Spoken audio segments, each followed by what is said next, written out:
Hoje nós entraremos em Apocalipse 4. Então nós vimos anteriormente que João presencia o trono de Deus, realmente aquela luz inacessível no Senhor. Ele vê Deus realmente ali em toda a sua glória. Só que é importante para nós prosseguirmos, nós identificarmos que a mesma visão que João teve naquele momento que foi arrebatado aos céus, é a visão que Ezequiel teve, lá no capítulo 1, no livro de Ezequiel.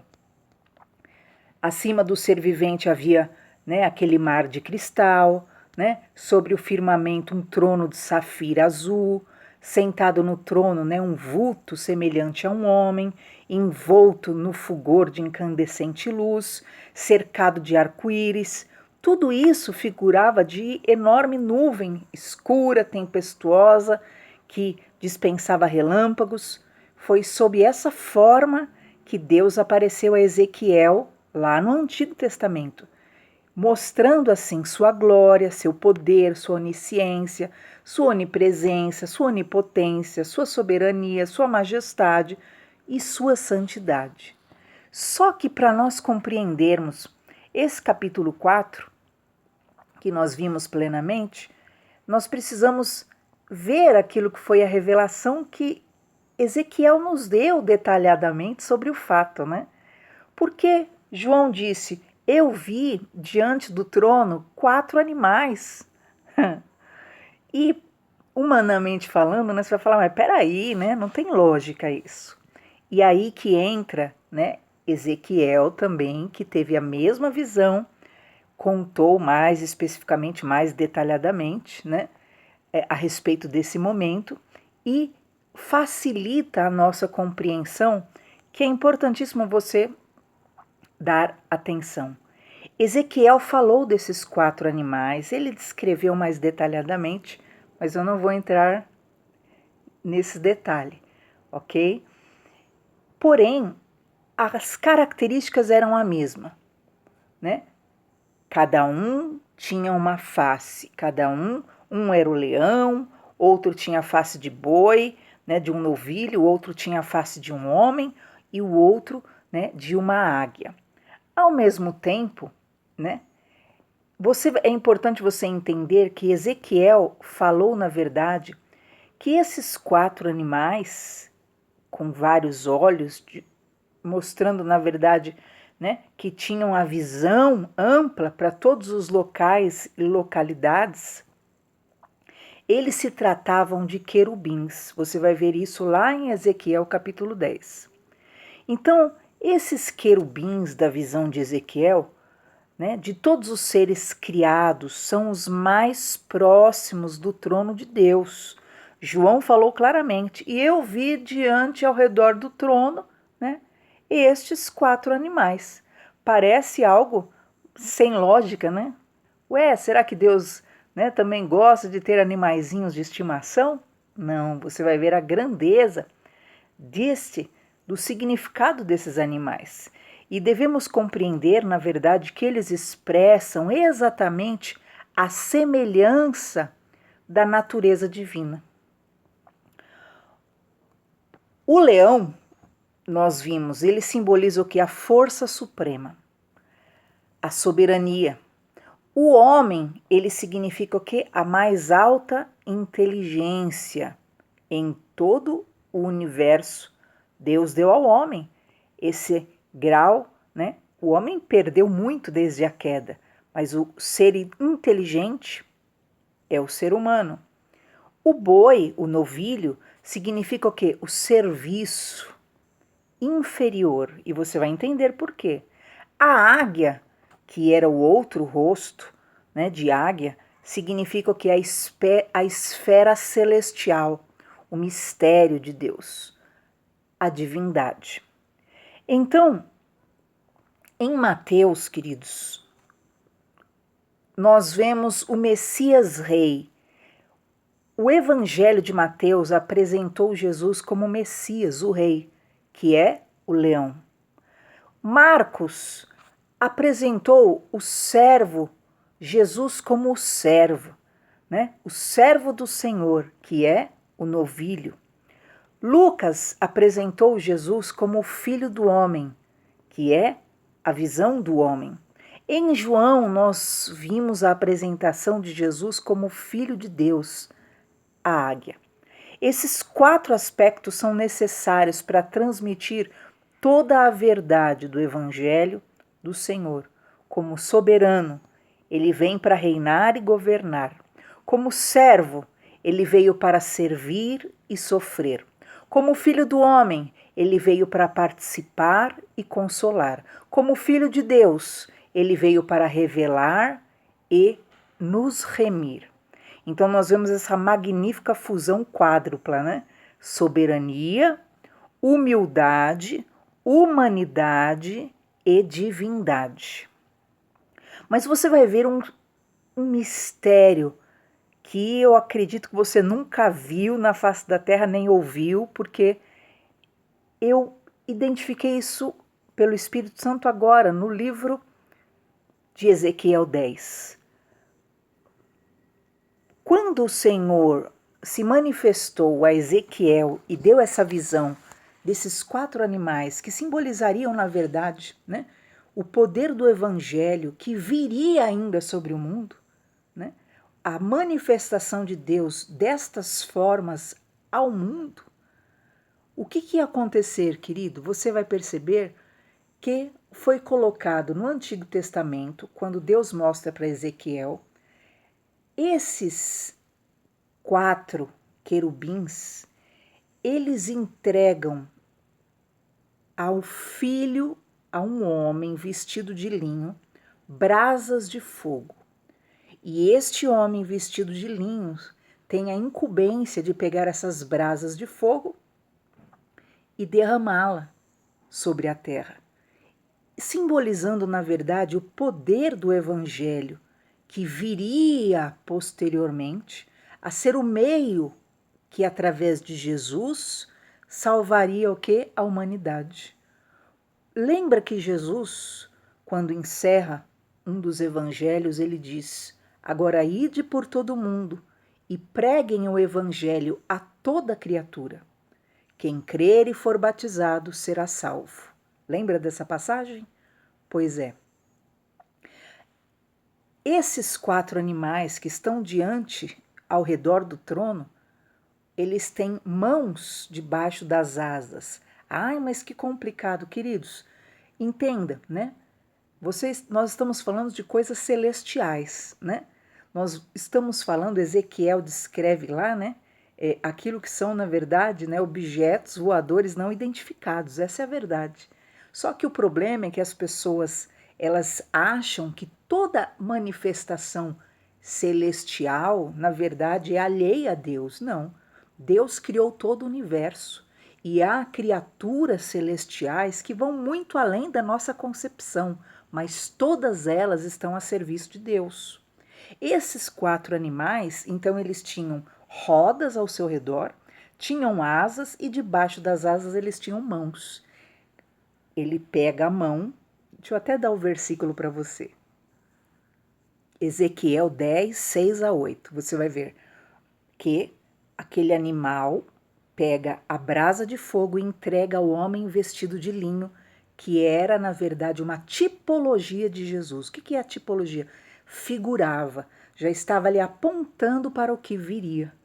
E o pior, ou o mais forte disso tudo é o seguinte, que esses 4 querubins, cada um com uma face que simboliza, na verdade, os 4 evangelhos, o poder do evangelho, que viria mesmo como essa brasa de fogo trazida por Jesus Cristo sobre toda a terra, através de mim e de você.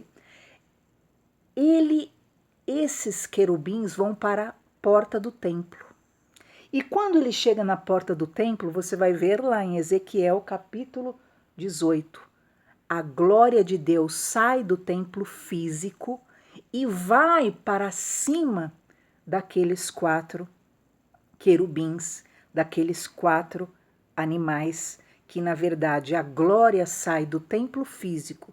Então a glória não está mais, né, numa igreja feita pelas mãos humanas. A glória de Deus, o poder de Deus agora vem sobre os 4 animais, que são, na verdade, as manifestações de Deus ao homem, né?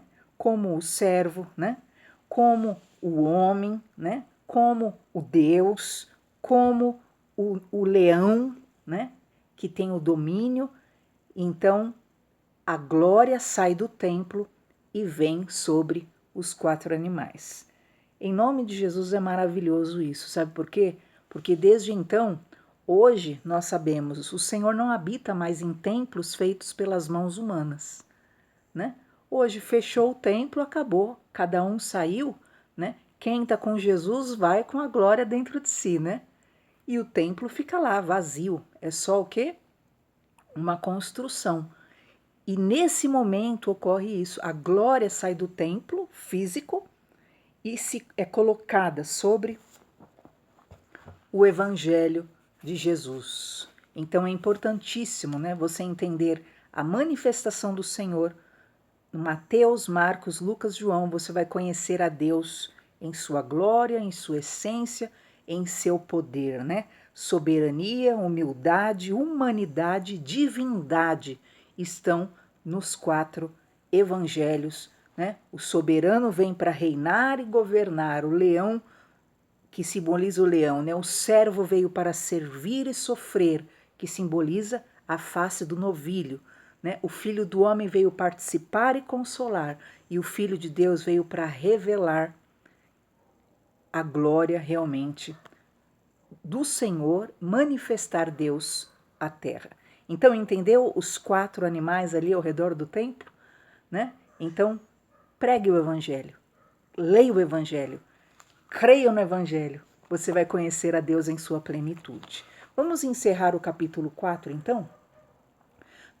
Agora, João vê esses 4 animais, mas eles não estão mais, né, correndo de um lado para outro, como lá no tempo de Ezequiel. Você vai perceber que eles corriam, se movimentavam, eles entregaram brasas de fogo ao homem vestido de linho, né? Eles tinham sobre si e recebiam a glória de Deus. Agora, a obra já foi concluída. Agora, esse livro foi escrito, Apocalipse foi escrito no ano 86.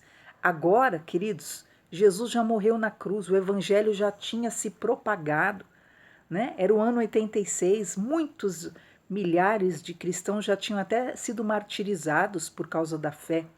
Agora, esses 4, né, animais estavam diante de Deus dizendo: Santo, Santo é o Senhor, que era, que é e que há de vir. Agora, o evangelho só está aguardando, na verdade, a consumação, que é a volta do Senhor Jesus, porque ele foi no passado, ele efetivou a obra salvadora e agora ele voltará. E esses 4 animais que simbolizam o poder, na verdade, da glória do Senhor, estão diante de Deus, né, glorificando, porque a obra foi consumada em Cristo Jesus.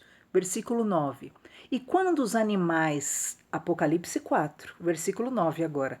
E quando os animais davam glória e honra e ações de graças ao que estava sentado sobre o trono, ao que vive para todo o sempre. Então hoje o evangelho glorifica a Deus.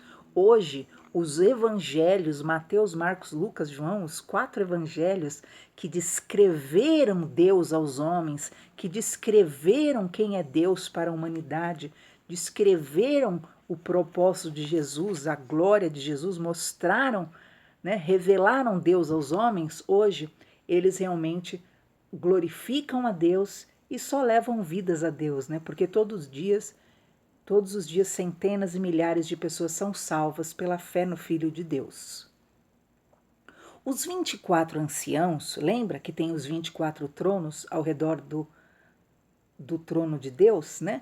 Os 24 anciãos se prostraram e diante do que estava sentado sobre o trono, que é Deus, adoraram ao que vive para todo sempre e lançaram as suas coroas diante do trono, dizendo: Digno és, Senhor, de receber glória e honra e poder, porque tu criaste todas as coisas e por tua vontade são e foram criadas.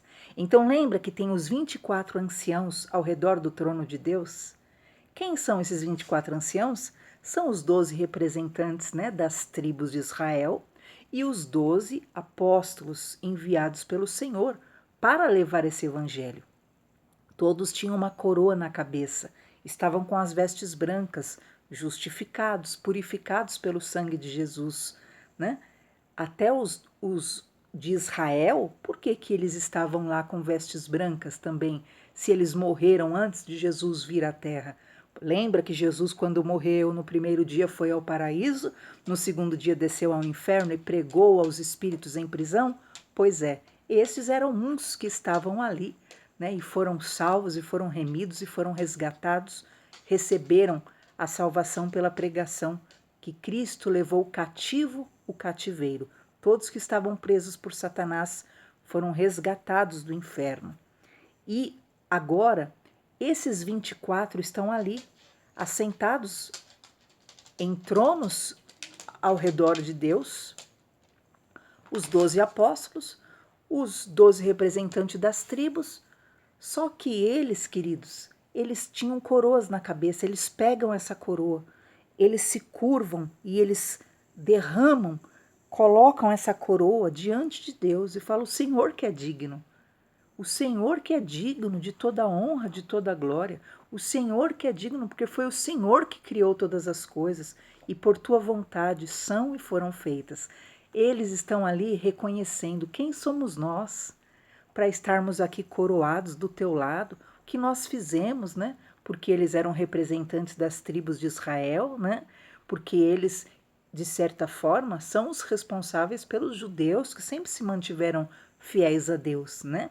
E os 12 apóstolos, acrescentando provavelmente Paulo no lugar de Judas, porque Jesus disse que antes, né, Judas nem tivesse nascido pelo fim que ele teria. Então Judas realmente foi condenado. E você vai ver, né, que Judas, na verdade, foi condenado porque ele morreu depois, Jesus já tinha, né, sido crucificado por nós. O que acontece, queridos?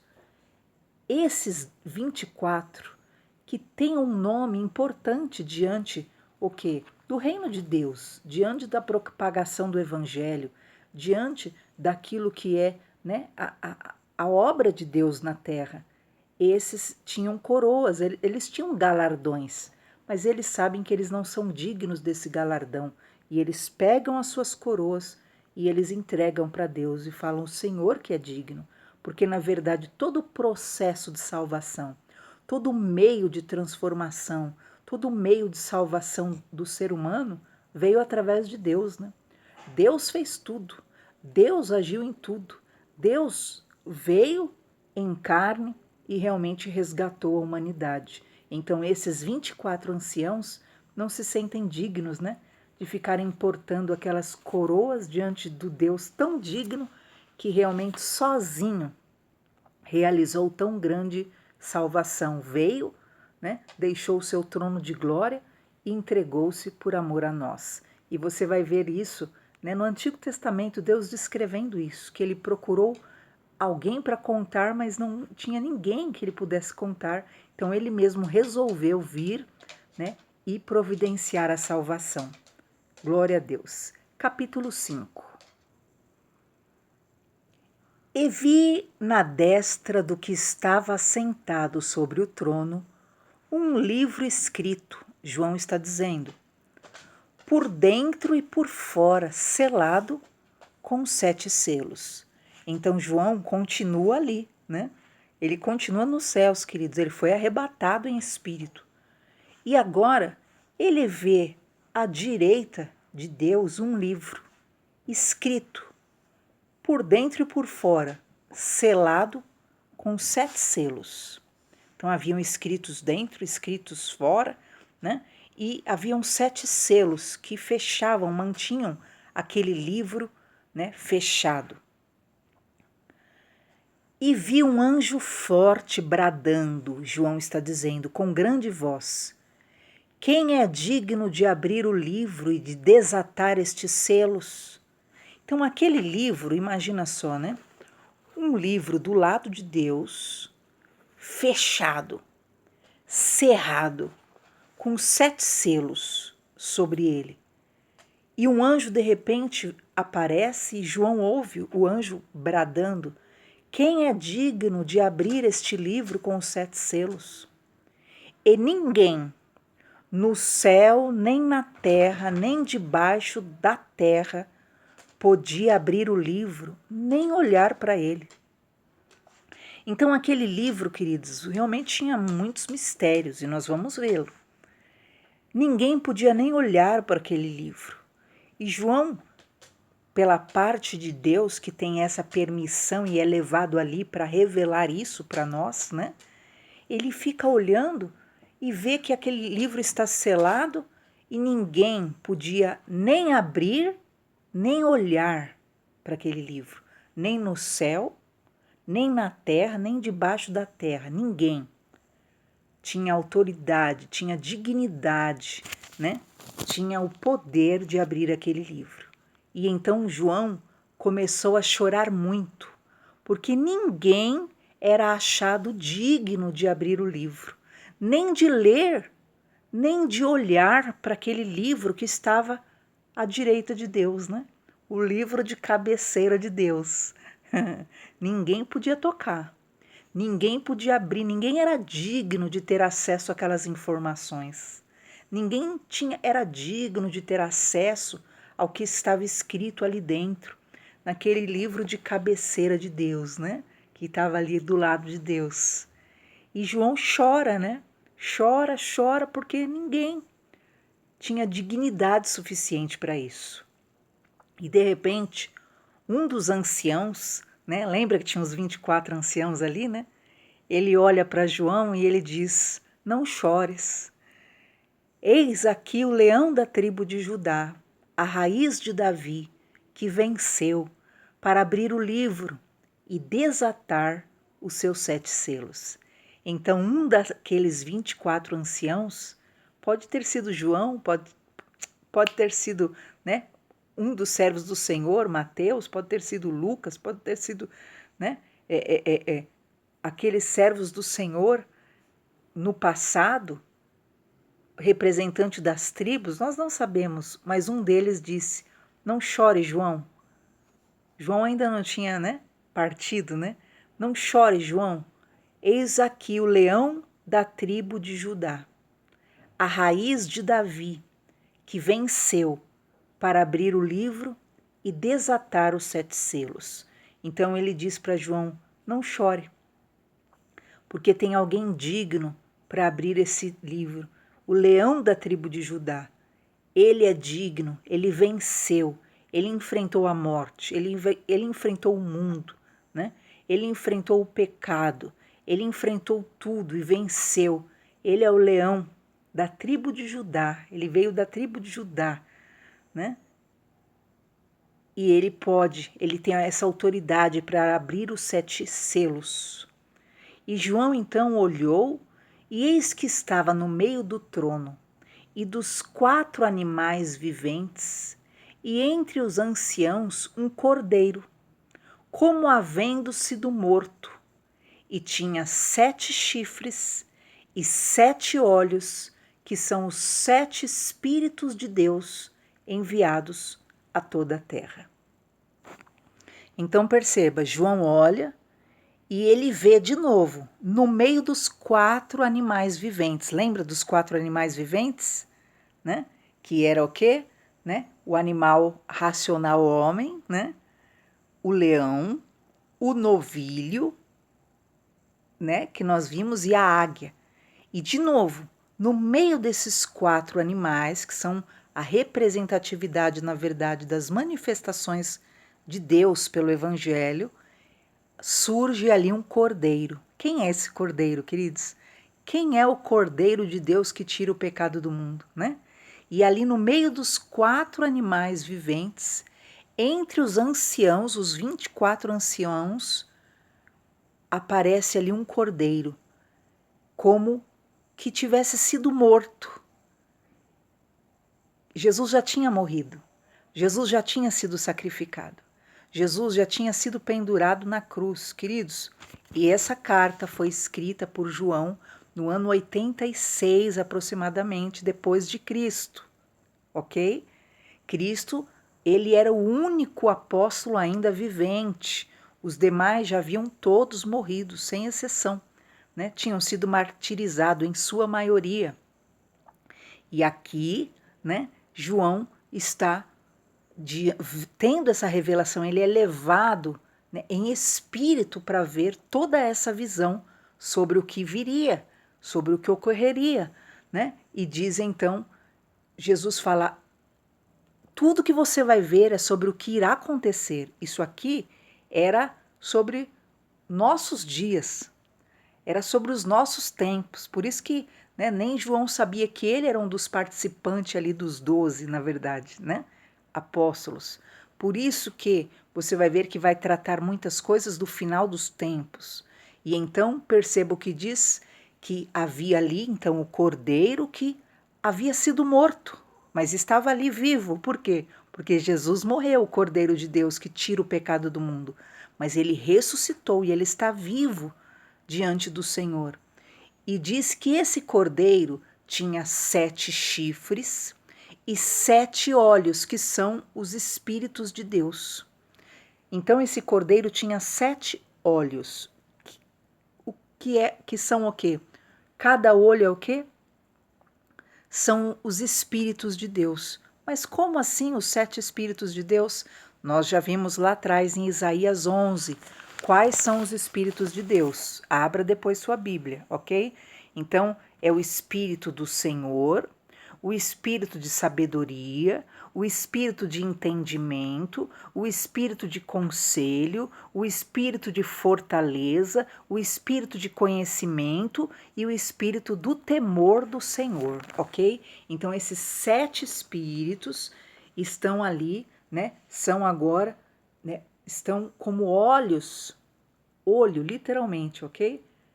Na testa daquele cordeiro, porque na verdade simboliza o que? Jesus, que tem toda essa visão, toda essa dimensão em si próprio. Lembra que Jesus disse, todo o poder foi me dado no céu e na terra. Então ele, quando ele ressuscitou, ele recebeu todo esse poder, o poder, todos os 7 espíritos estão nele, na mente, né? Então estão na mente dele realmente entranhados, toda a sabedoria, toda a glória de Deus. Então nós vimos que o leão de Judá era um cordeiro. O único que é digno de abrir o livro selado é um cordeiro. Aqui, com relação ao livro selado, Jesus é chamado leão. Olhando para o leão é um cordeiro, que representa o que, na verdade, né?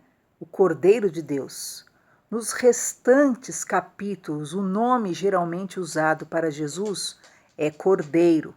Leão representa o que? Poder. Cordeiro representa o que? Sacrifício, sofrimento. O segredo do poder de Cristo está em seu sofrimento, por mais paradoxal que pareça isso. A majestade de Jesus está na mansidão dele. Então, todo o poder, tudo que Cristo conseguiu sobre os céus, a terra, os homens, a humanidade, o meu espírito, o teu espírito, foi pelo sacrifício dele que ele resgatou as nossas almas. Então, esses 7 olhos simbolizam esse conhecimento completo, sabedoria plena.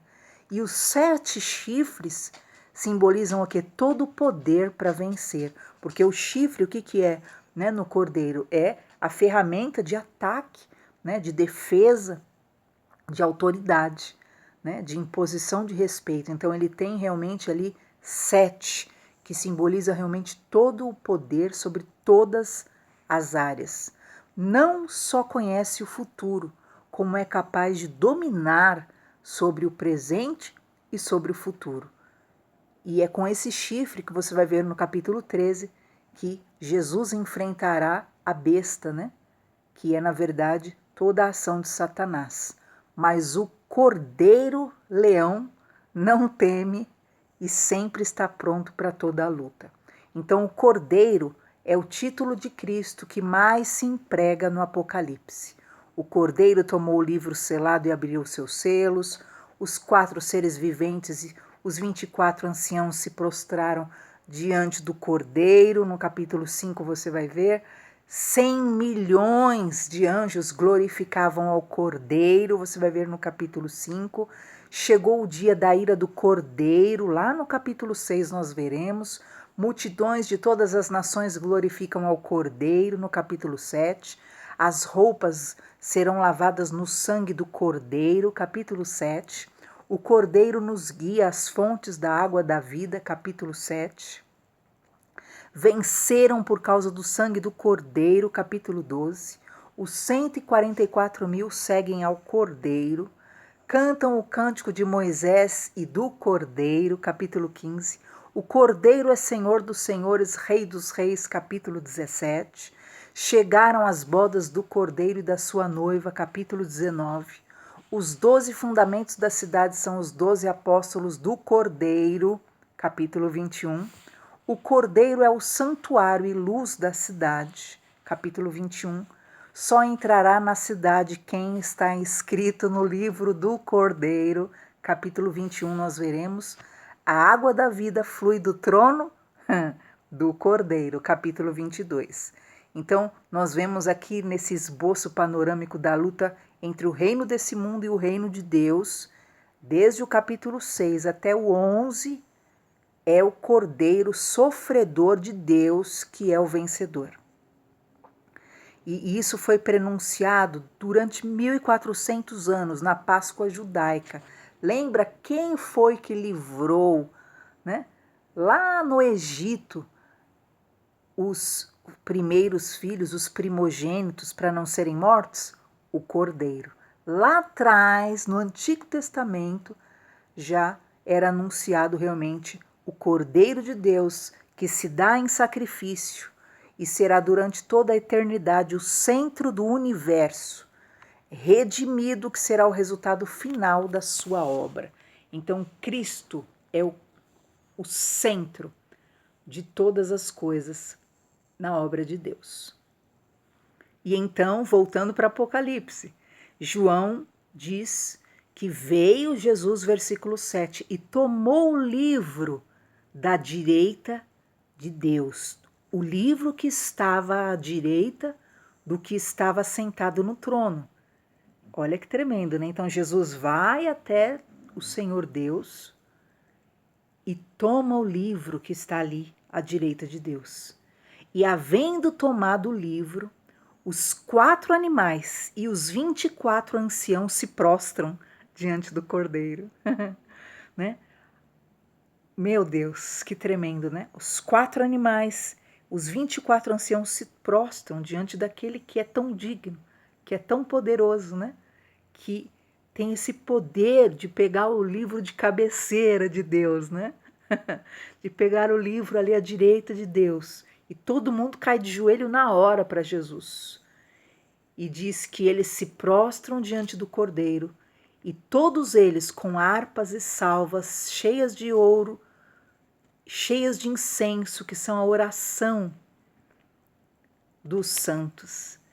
Então eles se prostram com harpas, com oração, com vasos, né, com incenso, e esse incenso, na verdade, é a oração de todos os justos, de todos os que foram santificados, redimidos, desde a morte de Jesus, desde a antiguidade, todos os justos que passaram na terra, que oravam pelo poder de Deus, que oravam pela manifestação de Deus, que oravam pela justiça. Então, na hora que Jesus vai e pega esse livro, todos caem de joelho, com harpas, né, com cânticos de adoração, com esses incensos nas mãos, que era a oração de todos que clamaram pela justiça divina um dia, de todos os justos que buscaram a Deus por todos e todos os séculos. E eles cantavam um novo cântico dizendo: digno és, Jesus, de tomar o livro, de abrir os seus selos, porque foste morto e com o teu sangue compraste para Deus homens de toda tribo, língua, povo e nação. E nesse momento eles glorificam a Jesus e dizem: Tu és digno, Jesus, tu és digno, porque tu morreste e com o teu sangue tu compraste para Deus homens de todas as tribos, povos, línguas e nações. Deus abençoe. Até amanhã ainda o capítulo 5.